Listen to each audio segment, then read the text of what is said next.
예수께서 십자가에 죽으시고 이제 승천하시게 됩니다. 그리고 그 과정에서 십자가 전부터 말씀하셨지만 계속 말씀하셨던 내용이 뭐냐면 내가 너희와 함께 있는 것보다는 떠나는 것이 유익하다, 그렇게 말씀하셨죠. 왜냐하면 예수가 떠나시면 그 뒤에 성령님께서 오시기 때문에 육신으로 계시는 그 예수와 함께 있는 것보다 영으로 있는 성령이 너희와 함께 있는 것이 훨씬 유익하다, 그렇게 말씀하신 겁니다. 예수님의 죽으심의 중요한 목적이 그래서 성령 하나님을 우리 가운데 보내주시기 위해서 그래서 죽으셨구나, 그렇게 말할 수도 있는 것이죠. 성령 하나님이 우리 안에 있는 것은 예수 십자가의 결과라는 겁니다. 그 사역의 결과죠. 그 성령님으로 말미암아 우리는 예수를 보고 믿게 된 것입니다. 성령의 도우심이 없이는 예수님을 믿지 못하는데 예수님의 승천 이후에 성령님을 통하여서 우리는 믿게 되었다는 거죠. 새벽부터 제가 질문을 잘 안 하는데 그냥 한번 질문 던지고 싶은 것이, 여러분 안에 성령님이 계신 것을 믿으십니까? 네, 다 믿으시죠? 이거는 질문 안 하셔도 됩니다. 한번 생각해 보시라고 질문 던집니다. 그럼 여러분은 여러분 안에 있는 그 성령님을 그분께 기쁨이 되시는 그런 삶을 살고 계십니까? 아니면 성령님께 오늘 본문처럼 근심하게 하는 삶을 살고 계십니까? 대답 안 하셔도 됩니다. 질문이 좀 극단적입니다. 이거 아니면 저거니까. 매일 근심하게 하면서 살고 있지는 않는 것 같습니다. 그래도 오늘 새벽에도 오셨고 그런 거 보니까. 그러면 성령님께 좀 더 기쁨이 되는 삶을 살고 있는지, 아니면 좀 더 근심에 가까운 삶을 살고 있는지, 여러분 어떤 삶을 살고 있는 것 같습니까? 누군가의 기쁨이 되는 것은 쉽지 않습니다. 그가 좋아하는 것을 해야 되고 그가 싫어하는 것을 하면 안 되니까 나 중심이기보다는 기쁨을 드리기 위한 그 상대방의 중심으로 생각하고 행동해야 되기 때문에 그 성령 하나님의 기쁨이 되기 위해서 그분 중심으로 생각하고 삶을 산다는 것이 쉽지 않죠. 그래서 성령님의 기쁨이 되느냐, 이 질문에 답을 하기가 참 어려운 것 같습니다. 그렇다고 근심은 아닌 것 같지만 또 확실하게 대답하기가 좀 어렵죠. 일단 왜 성경에서 갑자기 성령을 근심하게 하지 말라, 이 구절이 왔는지, 이 의미가 뭔지 좀 살펴보려고 합니다. 이 문장이 성경에서 처음 나온 게 아닙니다. 갑자기 나온 게 아니고 이사야서에서 먼저 나왔었습니다. 이사야서 63장 9절을 먼저 읽어보겠습니다. 시작. 그들의 모든 환난에 동참하사 자기 앞에 사자로 하여금 그들을 구원하시며 그의 사랑과 그의 자비로 그들을 구원하시고 옛적 모든 날에 그들을 드시며 안으셨으나. 성령에 근심한다는 그 표현 전에 바로 직전에 나온 9절의 말씀을 먼저 읽었습니다. 9절의 배경이 뭐냐면 출애굽입니다. 출애굽 때 하나님께서 이스라엘 백성을 구원하셨는데 비유가 나옵니다. 들어 안아서 올렸다, 그렇게 이야기합니다. 참 따뜻한 비유죠. 저기 구덩이에서 빠져서 고생하고 있는데 내가 너희를 들어 안아서 번쩍 안았다, 들어 올렸다, 그렇게 이야기하는 거죠. 그리고 더 기가 막힌 표현을 하시는데 그들의 모든 환난에 동참하셨다, 그 표현도 하십니다. 그러니까 하나님께서 이스라엘 백성의 고난 안에 들어오셔서 함께 고통당하시면서 그들을 번쩍 들어 안아 올려주셨다는 겁니다. 제가 에세이 읽었던 중에 하나 기억나는 그 에피소드가 있는데, 그 에세이를 쓰신 분은 그냥 평범한 분입니다. 그냥 의사로 은퇴하신 분이었던 것 같은데 그분이 자기 삶을 회고하면서 썼던 에세이의 내용입니다. 그 중학생 때쯤 되었을 때 문칸방에 새들어 사는 그 3살 된 아이가 있었는데 어느 날 그 아이의 찢어지는 울음소리가 들리더라는 겁니다. 가서 봤더니 닭장 안에 들어갔는데 예전에는 닭장도 집안에 마당 곁에 두지 않았었겠습니까? 거기에 들어간 거죠, 아이가. 그 닭장에 들어갔는데 닭이 가만히 있겠습니까? 회치고 난리 나니까 아이가 놀래서 이제 엉엉 우는 거죠. 찢어지게 막 울부짖는 거죠. 가서 그 중학생 되었던 그분이 손을 펴서 넣어서 끌어올렸는데 그 3살짜리 아이가 살겠다고 그분 중학생 된 그분이죠. 꽉 끌어안는데 그 팔힘이 어찌나 세든지 그 어른이 되어서도 그때 그 3살짜리 아이의 팔힘을 잊을 수가 없다 그렇게 썼더라고요. 저는 그 글을 읽는데도 그게 느껴졌어요. 아, 살기 위해서 3살짜리 아이가 꼭 끌어안았겠구나. 그 감정이 막 느껴지는 겁니다. 그 힘이 느껴지는 거죠. 그래서 그 이후에 끌어올렸다, 안아 올렸다 이런 비슷한 표현이 나오면 저는 그때 그 에세이의 그 한 토막이 생각이 나요. 아, 그랬겠구나. 3살 아이가 꽉 끌어안듯이 누군가 도움 줬을 때 그렇게 끌어안았겠구나. 도움 주는 사람도 끌어안았겠지만 그 아이도 끌어안았겠구나는 생각이 들었다는 겁니다. 사실 오늘 우리가 읽었던 구절을 보면은 하나님이 이스라엘을 끌어안아 올리셨지만 이스라엘도 하나님을 꽉 끌어안았을 것 같습니다. 고통 중에 함께 하시면서 그들에게 손을 내미시는 그 하나님을 봤을 때 이스라엘도 하나님을 꽉 끌어안았을 것 같습니다. 한번 유월절을 생각해 보십시오. 유월절 날 하나님께서 말씀하시기를 죽음이 올 텐데 모든 장자들은 죽게 될 텐데 피를 발라야 산다라고 말씀하셨습니다. 근데 정말 놀랍게도 온 이스라엘이 다 순종합니다. 성경에 보니까 어느 한 가정도 순종하지 아니한 가정이 없었다라고 말한 거, 뭐 그런 표현이 없는 걸 보니까 다 순종한 것 같습니다. 무슨 말입니까? 온 이스라엘 백성이 하나님의 구원의 손길을 보았을 때 하나님도 손길을 내놓으셨지만 이스라엘도 꽉 하나님을 끌어안았다는 겁니다. 하나님 그렇습니다. 주님만이 우리의 구원자입니다. 온 이스라엘 백성이 전무후무하게 하나님을 꽉 끌어안은 그 사건, 그게 또 유월절이 되겠죠. 그러니까 생각해 보니까 아, 유월절 날 하나님도 참 기뻤겠다. 이스라엘 백성이 하나님 한 분만 붙잡고 그 하나님의 손길을 보면서 꽉 끌어안는 그 모습 보면서 야, 하나님도 참 기쁘셨겠다 하는 생각이 들었습니다. 그럼 이렇게 아름다운 것이 유월절입니다. 출애굽 사건. 하나님의 손길이 있었고 이스라엘 백성이 그 하나님을 꼭 끌어안은 그 사건이 유월절인데 그 다음 구절이 문제입니다. 우리 63장 10절을 함께 읽어보겠습니다. 63장 10절 이사야 시작. 그들이 반역하여 주의 성령을 근심하게 하였으므로 그가 돌이켜 그들의 대적이 되사 친히 그들을 치셨더니. 그렇게 서로 끌어안았던 아름다운 장면이 있었는데 그 다음 장면이 어떻게 되냐면 이스라엘 백성이 하나님을 대적했다는 겁니다. 그래서 성령을 근심하게 했다는 것이죠.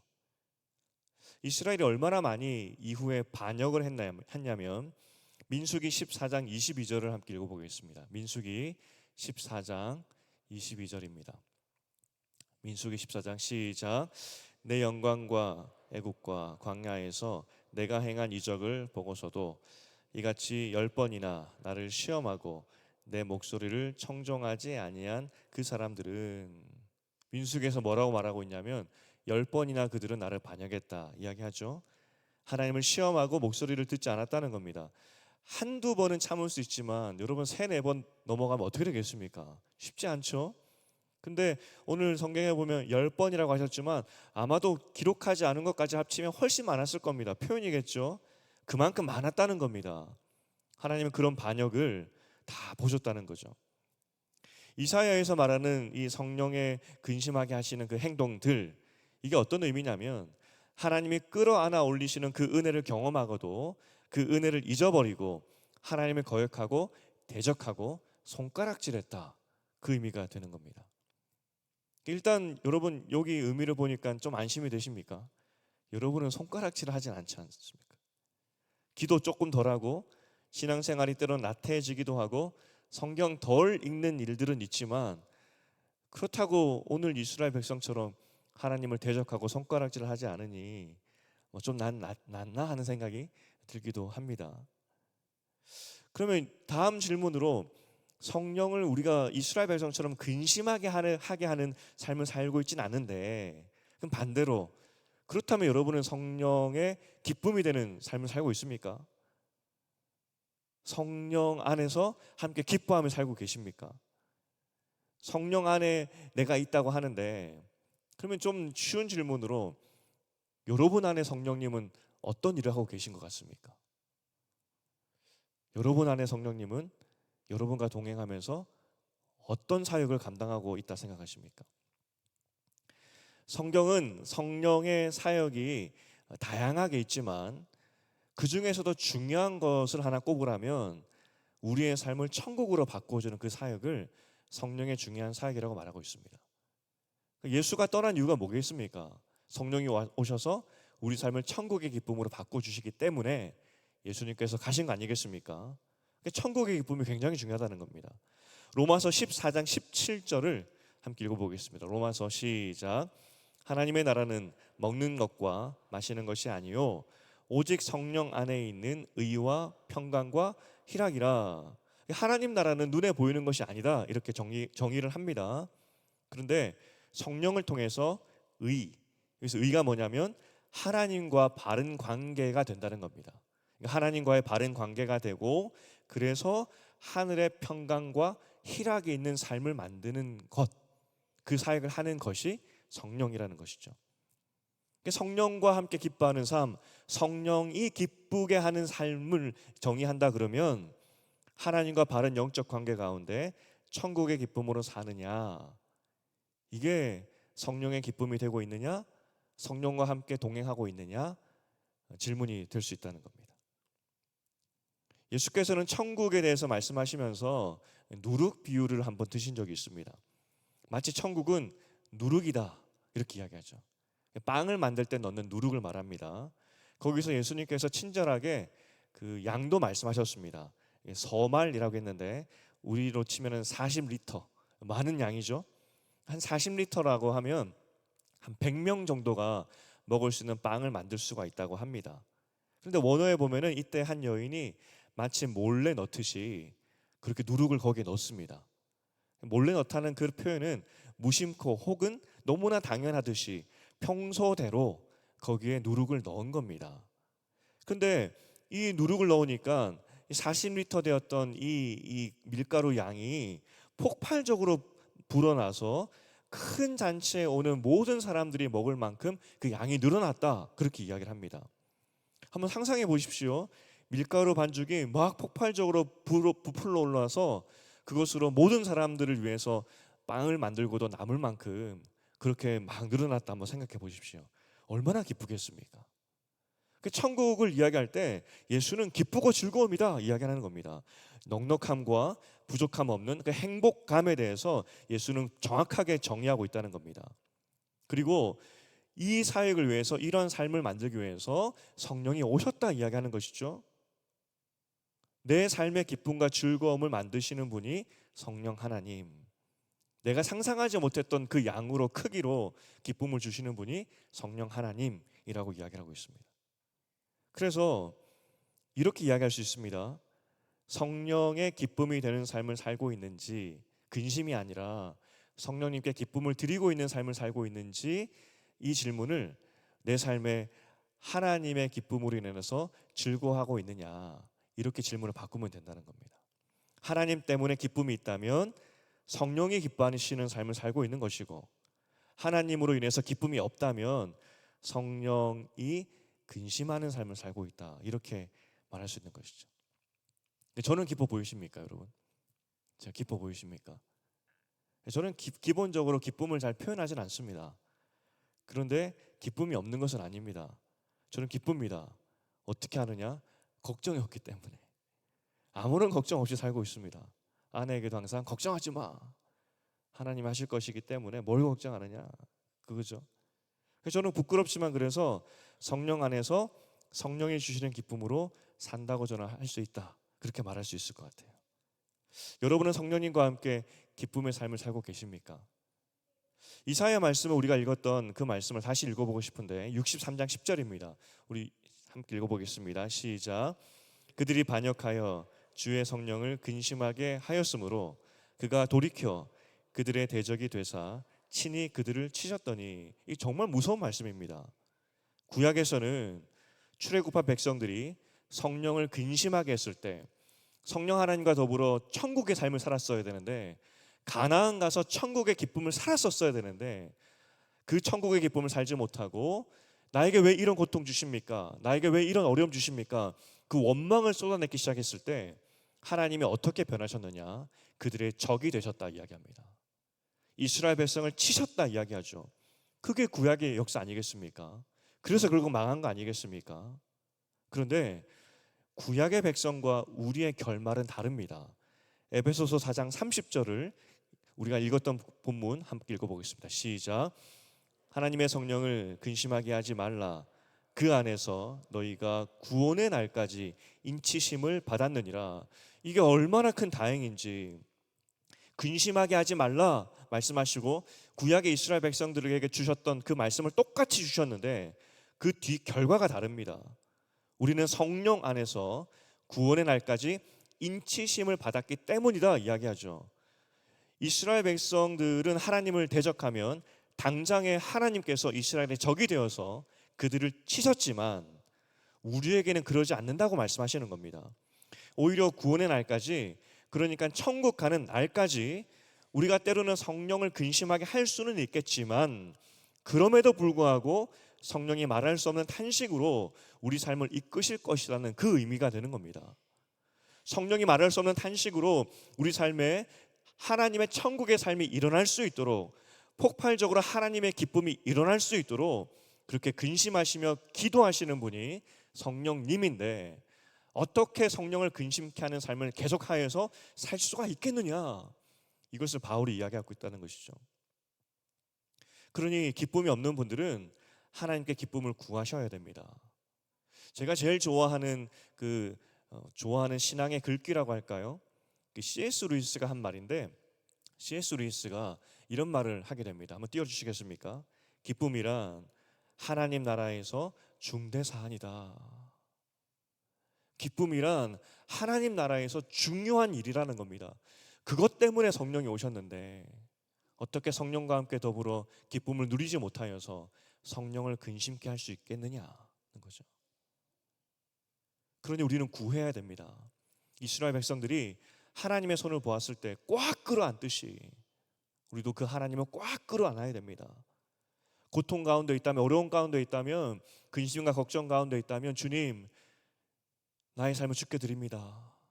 하나님의 손을 보여주시옵소서. 그리고 그 손을 보았을 때 우리는 꽉 끌어안는 그 마음들이, 그 모습들이 있어야 된다는 것이죠. 예수께서 말씀하셨습니다. 내가 떠나는 이유는 너희를 고아와 같이 버려두지 않기 위함이다 말씀하셨습니다. 그런데 우리가 만약 부모가 없는 고아처럼 살고 있다면 그것만큼 성령의 근심거리가 되는 일이 없다는 겁니다. 오늘 우리의 부모 대신, 너무나 친절한 구원의 손길 대신 그 하나님의 손길을 꼭 끌어안아서 누룩의 비유에 나왔던 그 폭발적인 천국의 기쁨이 여러분 삶 가운데 흘러넘치기를 주님의 이름으로 축복드립니다. 이제 말씀 맺겠습니다. 예수께서 십자가 사역을 우리를 위해서 짊어지셨는데 십자가 사역을 통한 그 결과들이 너무나 우리에게 풍성합니다. 제일 중요한 것이 죽어서 천국 가는 거죠. 그것만큼 중요한 게 어디 있겠습니까? 영원한 하나님의 징계가 아니라 영원한 하나님의 나라에 있다는 것이 얼마나 다행스러운지. 그런데 하나님께서는 단지 죽어서 천국 가는 것만을 위해서 십자가를 지신 것이 아닙니다. 지금 이곳에서 하나님과 더불어 폭발적인 천국의 기쁨을 살기 위해서 십자가를 지신 것입니다. 그러니 우리 가운데 기쁨이 없다면, 천국의 즐거움이 없다면 주님, 나를 불쌍히 여기시고 내 삶 가운데 그 누룩과 같이 임하셔서 내 삶을 바꾸어 주시고, 체질을 바꾸어 주시고, 상황을 바꾸어 주시고, 나를 바꾸어 주셔서 그 기쁨 가운데 살 수 있도록 도와주시옵소서.